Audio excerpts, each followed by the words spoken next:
আজকে ওয়েদারটা কিন্তু খুব সুন্দর। কদিন গরমের পর এই বৃষ্টি বৃষ্টি ওয়েদারে ভাবলাম আজকে চিকেনটার ঝোল বানাবো না, একদম লাল লাল করে চিকেন কষা বানিয়ে ফেলি আলু দিয়ে। তো বানিয়ে ফেললাম চিকেন কষা। চলো রেসিপিটা দেখি।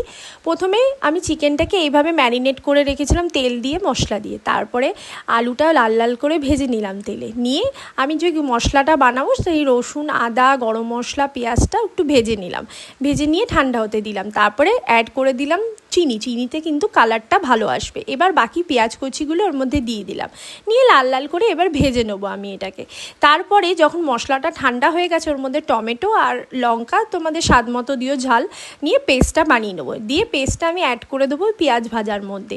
দিয়ে ভালো করে নেড়ে ছেড়ে হলুদ গুঁড়ো, একটু মিট মশলা আর স্বাদ মতো লবণ দিয়ে আমি নেড়ে ছেড়ে এবার এর মধ্যে চিকেনটা অ্যাড করে দেবো। এর মধ্যে লঙ্কার গুঁড়ো দেওয়া আছে, সেই জন্য আমি আর আলাদা করে লঙ্কার গুঁড়ো দিলাম না।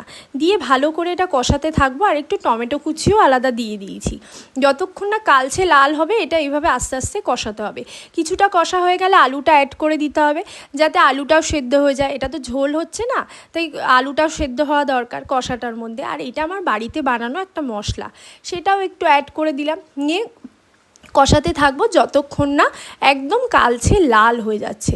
দেখো একদম কালচে লাল হয়ে গেছে, আলুটা একটু সেদ্ধ হয়ে গেছে। দেন আমি একটু গরম জল অ্যাড করে দেবো, যাতে আলুটা আর মাংসটা ভালোভাবে সেদ্ধ হয়ে যায়। এবার ধনেপাতা কুচি দিলাম, এটা অপশনাল, তোমরা নাও দিতে পারো, আমি দিলাম। আর একটু কাসুরি মেথিতে কিন্তু খুব ভালো টেস্ট হয়, তোমরা যারা দাও জানো। দেন এবার আমি এটা একটু চাপা দিয়ে দেবো, যাতে ভালো করে সবটা সেদ্ধ হয়ে তেল বেরিয়ে যায়। দেখো সব ভালো করে সেদ্ধ হয়ে একদম তেলটা বেরিয়ে রেডি হয়ে গেছে। রেডি হয়ে গেল আমার চিকেন কষা আলু দিয়ে।